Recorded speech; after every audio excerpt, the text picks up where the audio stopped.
গল্পের শুরুতে আমাদের এয়ারপোর্ট দেখানো হয়। সেখানে আমরা ব্র্যাড নামের একজন পাইলটকে দেখি। সে দ্রুত বিমানের দিকে এগিয়ে যাচ্ছে এবং একই সঙ্গে ভিডিও কলের মাধ্যমে নিজের মেয়ের সঙ্গে কথা বলছে। তার মেয়ে বলে, আজ সকালে আমি খবর দেখেছিলাম, সেখানে বলা হচ্ছিল আপনি যে জায়গায় যাচ্ছেন সেখানে আবহাওয়া খুবই খারাপ, যার কারণে আরও অনেকগুলো ফ্লাইট বাতিল করে দেওয়া হয়েছে, তাই আপনারও ফ্লাইট বাতিল করে বাড়ি ফিরে আসা উচিত। কিন্তু ব্র্যাড হাসতে হাসতে জবাব দেয়, আমি আগেও অনেকবার এমন খারাপ আবহাওয়ায় নিরাপদে বিমান চালিয়েছি, তাই তুমি চিন্তা করো না, আমি খুব শিগগিরই বাড়ি ফিরে আসব।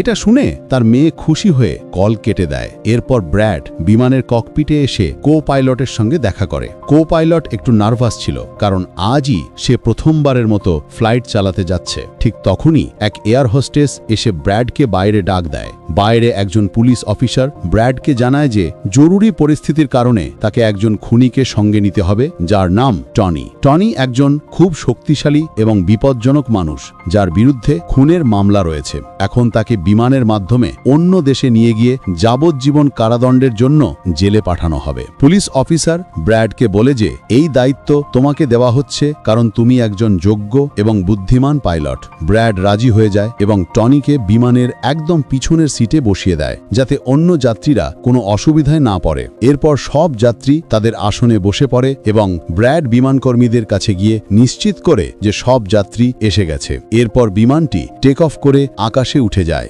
নির্দিষ্ট উচ্চতায় পৌঁছানোর পর ব্র্যাড বিমানটিকে অটো পাইলটে সেট করে কো পাইলটের সঙ্গে নিজের পরিবার নিয়ে গল্প করতে থাকে। ব্র্যাড কো পাইলটকে মোবাইলে নিজের মেয়ের ছবি দেখিয়ে বলে, আমি আমার মেয়েকে ভীষণ ভালোবাসি, এই দুনিয়ায় আমরা দুজন ছাড়া আর কেউ নেই। অন্যদিকে বিমানে বসে থাকা যাত্রীরা তাদের যাত্রা উপভোগ করছিল, কিন্তু তারা জানত না যে অল্প কিছু পরেই তাদের সঙ্গে খুব ভয়ঙ্কর কিছু ঘটতে যাচ্ছে। ককপিটে বসে থাকা দুই পাইলটও খুশি ছিল আর বিমানও একদম স্বাভাবিকভাবে উঠছিল। ঠিক তখনই হঠাৎ করে আবহাওয়া খারাপ হয়ে যায় আর বিমানটা হালকা ঝাঁকুনি দিতে শুরু করে। এতে ব্র্যাড চিন্তিত হয়ে পড়ে, কারণ তার মনে হচ্ছিল কিছু একটা ঠিক নেই। সে যাত্রীদের সিট বেল্ট বেঁধে নেওয়ার ঘোষণা দেয় এবং রেডিওর মাধ্যমে কন্ট্রোল টাওয়ারের সঙ্গে যোগাযোগ করার চেষ্টা করে, কিন্তু সে যোগাযোগ করতে পারে না, কারণ খারাপ আবহাওয়ার কারণে সব রেডিও কাজ বন্ধ করে দেয়। হঠাৎ এক প্রবল বজ্রপাত এসে বিমানে আঘাত হানে, ফলে বিমানটি প্রচণ্ডভাবে কাঁপতে শুরু করে। ব্র্যাড যাত্রীদের অবস্থা দেখতে ককপিট থেকে বাইরে যায়। যাত্রীদের দেখে তার কিছুটা স্বস্তি লাগে, কারণ সবাই তখনও নিরাপদে ছিল। কিন্তু ধীরে ধীরে বিমানের লাইটগুলো নিভে যেতে শুরু করে আর তখনই আবারও বিমানটিতে তীব্র ঝাঁকুনি লাগে। এতে ব্র্যাডের মাথা সামনের ছাদের সঙ্গে ধাক্কা খেয়ে সে মাটিতে পড়ে যায় এবং তার কপালে আঘাত লাগে। এই পরিস্থিতি দেখে সব যাত্রী ভয় ও আতঙ্কে কাঁপতে শুরু করে। ব্র্যাড দ্রুত আবার ককপিটে ফিরে আসে এবং নিজের সহ পাইলটের সঙ্গে মিলে বিমানটি নিয়ন্ত্রণে আনার চেষ্টা করতে থাকে। এটি তাদের জীবনের সবচেয়ে কঠিন মুহূর্তগুলোর একটি ছিল।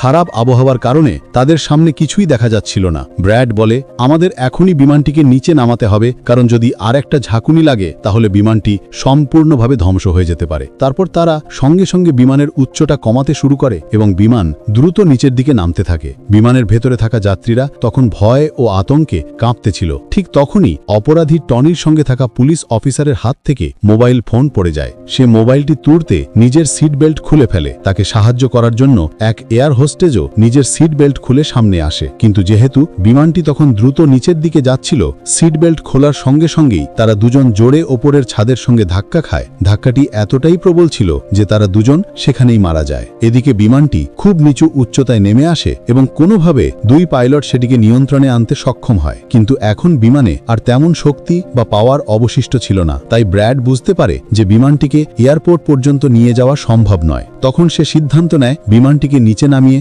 সমুদ্রে ক্র্যাশ ল্যান্ডিং করবে। কিন্তু ঠিক তখনই তারা দূরে একটি দ্বীপ দেখতে পায়। এরপর ব্র্যাড বিমানের দিক পরিবর্তন করে সেই দ্বীপের দিকে চালাতে থাকে এবং সেখানেই জরুরি অবতরণের সিদ্ধান্ত নেয়। অবশেষে বহু কষ্টের পর ব্র্যাড দ্বীপে থাকা একটি রাস্তায় সফলভাবে ইমার্জেন্সি ল্যান্ডিং করে। ভাগ্যবশত এই জরুরি অবতরণে সব যাত্রী নিরাপদে থাকে, কারোর কোনো আঘাত লাগে না। ঠিক তখন বিমানের পেছনে একটা শর্ট সার্কিট হয় আর সেটা দেখে ব্র্যাড খুশি হয়ে যায়, কারণ তার মানে বিমানটিতে এখনো অল্প পরিমাণে বিদ্যুৎ বাকি আছে। সব যাত্রী বিমান থেকে নামার পর এক এয়ার হোস্টেস ক্যাপ্টেন ব্র্যাডকে জানায় যে অপরাধী টনিকে নিয়ে আসা পুলিশ অফিসার মারা গেছেন আর এক এয়ার হোস্টেসও প্রাণ হারিয়েছেন। এটা শুনে ব্র্যাড খুব মন খারাপ করে ফেলে। অন্যদিকে এয়ারলাইন কোম্পানির মালিক দেখে যে তার একটি বিমান হঠাৎ করে নিখোঁজ হয়ে গেছে। গেছে, কারণ সে বিমানটির ল্যান্ডিং দেখেনি আর অনেকক্ষণ ধরে রেডিও যোগাযোগ বন্ধ থাকায় পাইলটের সঙ্গেও যোগাযোগ সম্ভব হচ্ছিল না। তাই এয়ারলাইন কোম্পানি একজন রেস্কিউ এক্সপার্ট স্কার্সডেলকে ডাকে, যিনি এমন মানুষকে খুঁজে বের করেন যারা বিপদে কোথাও আটকে পড়েছে।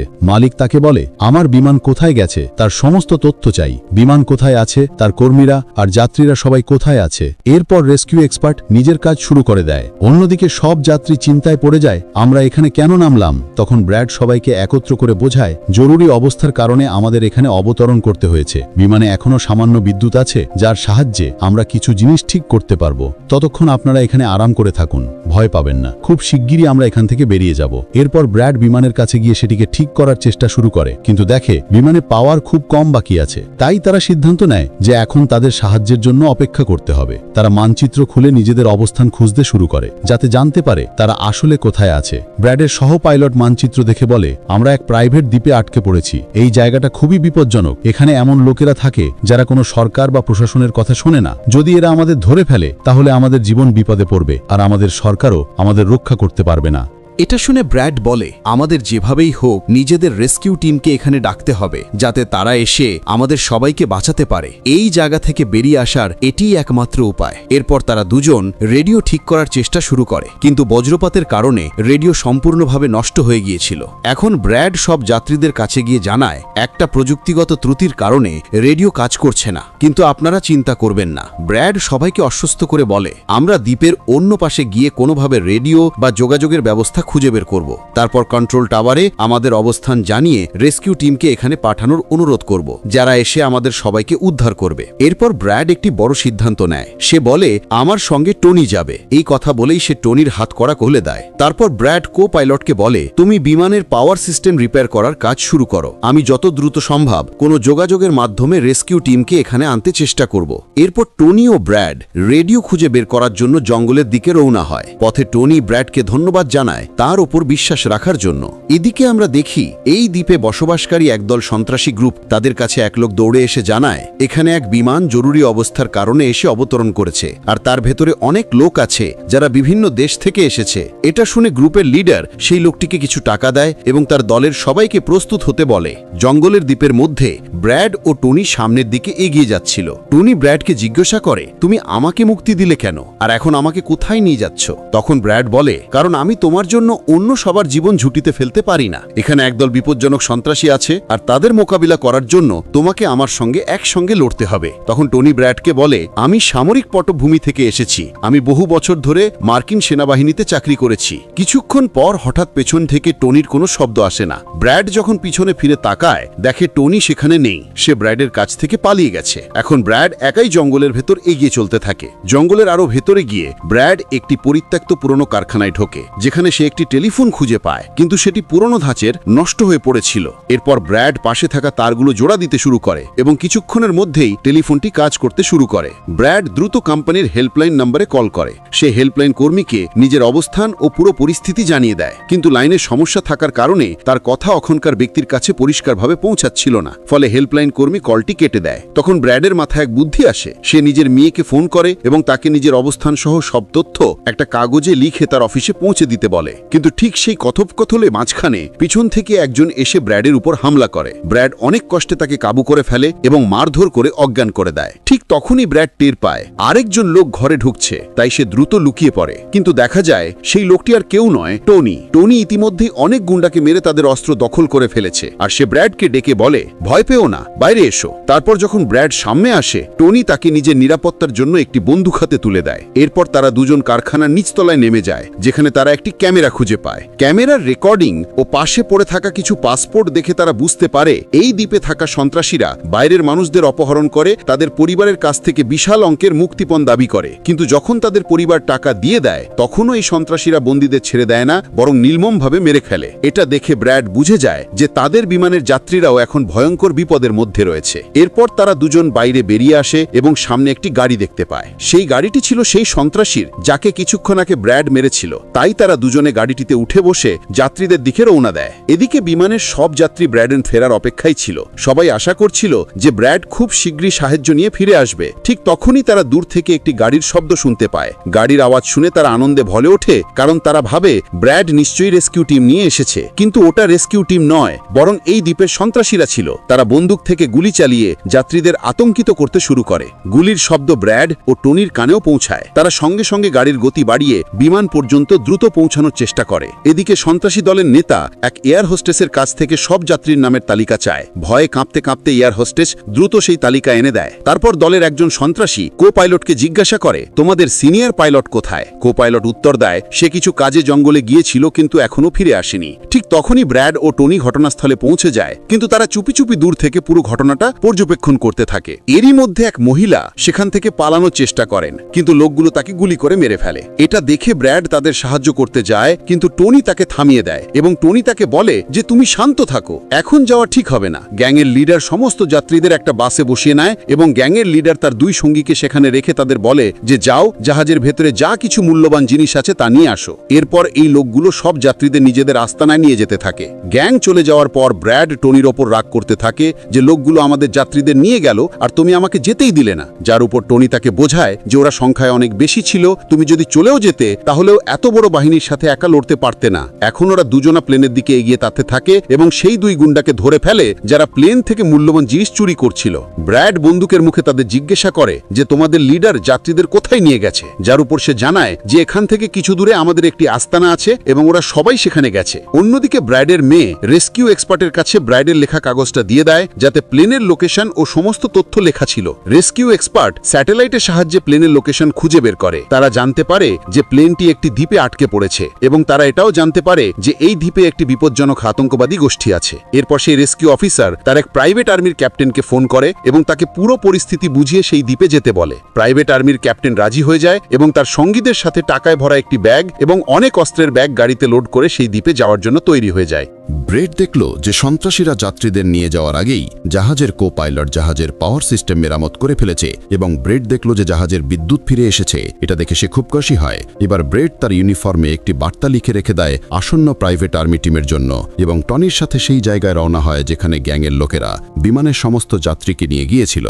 জঙ্গলের রাস্তা ধরে তারা দুজন সন্ত্রাসীদের আস্তানায় পৌঁছায় এবং তারা গাড়ি থেকে নেমে গোপনে সেই জায়গায় প্রবেশ করে যেখানে সমস্ত গুন্ডা যাত্রীদের ভয় দেখিয়ে তাদের ভিডিও তৈরি করছিল, যাতে তারা সেই ভিডিওগুলি তাদের পরিবারকে পাঠিয়ে তাদের কাছ থেকে টাকা আদায় করতে পারে। অন্যদিকে রেস্কিউ বিশেষজ্ঞের পাঠানো প্রাইভেট টিমও প্লেনের কাছে পৌঁছে যায়, কিন্তু সেখানে কাউকে না পেয়ে টিমের নেতা প্লেনের ভিতরে গিয়ে পরীক্ষা করেন। সেখানে তারা দুজনের মৃতদেহ খুঁজে পান। এরা ছিল সেই দুজন যাদেরকে গ্যাংয়ের নেতা প্লেন থেকে সমস্ত মূল্যবান জিনিস চুরি করতে বলেছিল, কিন্তু ব্রেড তাদের দুজনকে মেরে ফেলেছিল। প্রাইভেট টিমের ক্যাপ্টেন ব্রেডের রেখে যাওয়া বার্তাটিও পান, যা ছিল সেই সন্ত্রাসী গ্যাংয়ের আস্তানা পর্যন্ত আসার রাস্তা। সন্ত্রাসীদের আস্তানায় টনি এবং ব্রেড গোপনে তাদের উপর নজর রাখছিল এবং সুযোগ পাওয়া মাত্র তারা দুজন পিছন দিক থেকে এসে দুজন সন্ত্রাসীকে মেরে ফেলে। তারপর তারা দুজন চুপচাপে এগিয়ে যায় এবং একটি ঘরের বাইরে পৌঁছায়। এই ঘরের ভিতরে সমস্ত যাত্রীকে বন্দী করে রাখা হয়েছিল। এবার ব্রেড এই লোকদের মুক্ত করতে চেয়েছিল, কিন্তু সেখানে অনেক প্রহরী পাহারা দিচ্ছিল এবং ব্রেডের কাছে দরজার তালা খোলার চাবিও ছিল না। এরপর তারা দুজন এক একে সেই প্রহরীদেরকে মেরে ফেলে এবং টনি তো হাতুড়ি তুলে অনেক প্রহরীদেরকে হাতুড়ি দিয়ে আঘাত করে। এখানে ব্রেড এক প্রহরীর কাছ থেকে চাবি নিয়ে যাত্রীদের ঘর থেকে মুক্ত করে দেয়। সেই তাদের বলে যে তোমরা সবাই তাড়াতাড়ি সেই বাসে উঠে পড়ো যে বাসে করে সন্ত্রাসীরা তোমাদের এখানে এনেছিল, এবং তারা সবাই দ্রুত সেই বাসে গিয়ে বসে পড়ে। ঠিক তখনই টনি ব্রেডের কাছে এসে জানায় যে এখান থেকে গাড়ির মাধ্যমে বাইরে বেরোনোর শুধুমাত্র একটি পথই আছে, কিন্তু সেখানে বন্দুক হাতে অনেক গুন্ডা দাঁড়িয়ে আছে যারা আমাদের দেখলেই আমাদের উপর গুলি চালানো শুরু করে দেবে। যখন ব্রেড যাত্রীদের দিকে তাকায় তখন তারা সবাই খুব ভয় পেয়েছিল। এখন ব্রেড নিজের জীবন বিপন্ন করে একটি সিদ্ধান্ত নেয় এবং টনিকে বলে যে আমি সেখানে উপস্থিত সমস্ত সন্ত্রাসীর মনোযোগ সরাবো এবং তুমি সুযোগের সদ্ব্যবহার করে সমস্ত যাত্রীকে এখান থেকে নিয়ে যাবে। প্রথমে টনি ব্রেডকে এমনটা করতে বারণ করে। সে বলে যে এমনটা করলে তারা তোমাকে মেরে ফেলবে, কিন্তু ব্রেড বলে যে এর বাইরে আমাদের কাছে আর কোনো রাস্তা নেই। এটা শুনে টনি রাজি হয়ে যায়। ব্রেড সেখান থেকে বেরিয়ে সন্ত্রাসীদের কাছে আসে। সেখানে ব্রেড গ্যাংয়ের নেতার সাথে কথা বলে যে আমি সাহায্যের জন্য জানিয়ে দিয়েছি, শীঘ্রই এখানে উদ্ধারকারী দল এসে পৌঁছাবে, তাই সমস্ত যাত্রীকে এখান থেকে যেতে দিন। এটা শুনে সমস্ত গ্যাংয়ের লোক ব্রেডের উপর হেসে ওঠে এবং ব্রেডকে মারতে শুরু করে। গ্যাংয়ের প্রধান বলে যে এভাবে কিভাবে ছেড়ে দেব, টাকা ছাড়া আমি কাউকে ছাড়ি না। আর এখন যখন তারা ব্রেডকে মারতে যাচ্ছিল ঠিক তখনই সেখানে প্রাইভেট রেস্কিং টিম এসে সন্ত্রাসীদের উপর আক্রমণ করে এবং অনেকক্ষণ ধরে গুলি চালানোর পরে গ্যাংয়ের অনেক লোককে মেরে তারা ব্রেডকে মুক্ত করে এবং ব্রেডকে বাসে তুলে এখান থেকে চলে যায়। এখানে গ্যাংয়ের নেতা দেখল যে তার অনেক সঙ্গীর সাথে তার ছোট ভাইও মারা গেছে। এটা দেখে সে খুব রেগে যায় এবং শপথ করে বলে যে সে এই লোকেদের মধ্যে একজনকেও ছাড়বে না এবং সবাইকে বেছে বেছে মারবে। এরপর সে তার টিমকে বলে যে তাড়াতাড়ি তৈরি হয়ে নাও, আমরা শীঘ্রই এই লোকদের মারতে বেরোবো। বাসে প্রাইভেট টিমের ক্যাপ্টেন সবাইকে জানায় যে আমরা মাত্র 5 জনের একটি ছোট প্রাইভেট টিম, যারা শুধু তোমাদেরকে বাঁচানোর মিশনে এখানে এসেছি এবং আমরা কোনো রেস্কিউ টিম নই। রেস্কিউ টিমের এখানে আসতে আরও কিছু সময় লাগবে। এটা শুনে ব্রেড ঘাবড়ে যায় এবং বলে যে আমাদের হাতে সময় নেই, কারণ গ্যাংয়ের লোকেরা শীঘ্রই আমাদের পিছু নেবে এবং আমাদের দেখলেই আমাদের মেরে ফেলবে। কিন্তু আমার কাছে একটা বুদ্ধি আছে। জাহাজের কাছে পৌঁছানোর পর ব্রেড সমস্ত যাত্রীদের বলে যে জাহাজে পাওয়ার ফিরে এসেছে, অর্থাৎ এখন জাহাজ চালু হবে এবং আমরা দ্রুত এখান থেকে বেরিয়ে যাব। তাই আপনারা সবাই তাড়াতাড়ি জাহাজে উঠে পড়ুন, কারণ আমরা রেস্কিউ টিমের জন্য অপেক্ষা করতে পারি না। তাদের এখানে আসতে সময় লাগবে এবং আমরা যদি এখানে থাকি তবে সেই সন্ত্রাসীদের হাতে মারা যাব। এটা শুনে সবাই প্লেনে উঠে পড়ে। অন্যদিকে ব্রেড প্লেনের সমস্ত চেকিং করতে লেগে যায় এবং প্রাইভেট টিমের লোকেরা আগত বিপদের জন্য প্রস্তুত হয়ে বসে থাকে। ঠিক তখনই হঠাৎ সেই সন্ত্রাসী দলটি এসে তাদের ওপর হামলা করে দেয়। তাদের দেখে প্রাইভেট টিম তাদের আটকাতে লেগে যায় এবং এখানে দুই দিক থেকে প্রচুর গুলি বিনিময় হয়। কিন্তু এই প্রাইভেট টিমের কাছে বেশ ভালো বন্দুক ছিল, যার কারণে তারা অনেক গুন্ডাকে মেরে ফেলে। ব্রেড তাড়াতাড়ি প্রাইভেট টিমের লিডারকে জানায় যে আমি পরের 5 মিনিট পর জাহাজ চালু করতে চলেছি এবং তোমরা সবাইও তাড়াতাড়ি জাহাজে উঠে পড়বে। এরপর ব্রেড টনির কাছে যায় এবং তাকে ধন্যবাদ জানায় যে সে তার এত কঠিন সময় তাকে সঙ্গে দিয়েছে। ব্রেড নিজেকে গুলি থেকে বাঁচিয়ে ভেতরে জাহাজে এসে তার কেবিনে বসে তার সহকারী কো পাইলটের সাথে মিলে প্লেন চালু করতে লেগে যায়। অন্যদিকে টনির কাছে গুলি শেষ হয়ে যায়, আর যখন সে বুলেট খোঁজার জন্য প্রাইভেট টিমের ব্যাগ চেক করে তখন সে সেখানে টাকায় ভরা একটি ব্যাগ খুঁজে পায়। কিন্তু এই সময় টনি টাকা ছেড়ে অন্য ব্যাগ থেকে গুলি বের করে আবার সন্ত্রাসীদের সাথে লড়াই করতে শুরু করে দেয়। এদিকে ব্রেডও প্লেনটিকে ডান দিকে ঘুরিয়ে দেয়। এবার প্রাইভেট টিমের সৈনিকেরাও একে একে জাহাজে উঠতে শুরু করে আর টনি তাদের কাভার ফায়ার দেয়। পাওয়ার ফিরে আসার কারণে রেডিও কাজ করতে শুরু করে। এবার ব্রেডকে প্লেনের কোম্পানির মালিক জানায় যে সে তাকে একটি নিরাপদ জায়গা বলে দেবে যেখানে তারা যেতে পারত এবং যা এখন তাদের বেশ কাছাই ছিল। ব্রেড এয়ারলাইন কোম্পানির মালিকের বলে দেওয়া জায়গার দিকে জাহাজটিকে নিয়ে যায়, কিন্তু তখনই আরও একবার জাহাজের ইঞ্জিনে আগুন লেগে যায় এবং জাহাজটি বিধ্বস্ত হতে শুরু করে। তাই ব্রেড আবার জরুরি সতর্কতা ইমার্জেন্সি ওয়ার্নিং চালু করে এবং ধীরে ধীরে জাহাজটিকে নিচে রানওয়েতে নামানোর চেষ্টা করে। অবশেষে অনেক কষ্টের পর ব্রেড জাহাজটিকে রানওয়েতে নামিয়ে দিতে সক্ষম হয় এবং সবার জীবন বেঁচে যায়। ব্রেড এবং তার সহকারী কো পাইলট খুব খুশি হয়। অন্যদিকে প্লেন কোম্পানির মালিক এবং তার দলও খুব খুশি ছিল। এবার ব্রেড যাত্রীদের অবস্থা দেখার জন্য পিছনে যায়, তখন সে দেখে যে সমস্ত যাত্রী নিরাপদে আছে এবং এটা দেখে তার মনে শান্তি আসে। সেখানে উপস্থিত সমস্ত যাত্রী ব্রেডের জন্য হাততালি দিতে শুরু করে এবং ব্রেডকে ধন্যবাদ জানায়। কিছুক্ষণই পরে সেখানে তাদের জন্য রেস্কিউ টিমও চলে আসে, যা দেখে সব যাত্রী খুশি হয়। এখানে ব্রেড সমস্ত যাত্রীকে রেস্কিউ টিমের সাথে পাঠিয়ে দেয় এবং ক্যাপ্টেন অবশেষে স্বস্তির নিঃশ্বাস নিয়ে জাহাজের সিঁড়িতে বসে তার মেয়ের সাথে ফোনে কথা বলে। এর সাথে এই গল্পটি শেষ হয়। যদি আপনাদের ভিডিওটি ভালো লেগে থাকে তবে আমাদের চ্যানেলটি সাবস্ক্রাইব এবং ভিডিওটি লাইক অবশ্যই করবেন।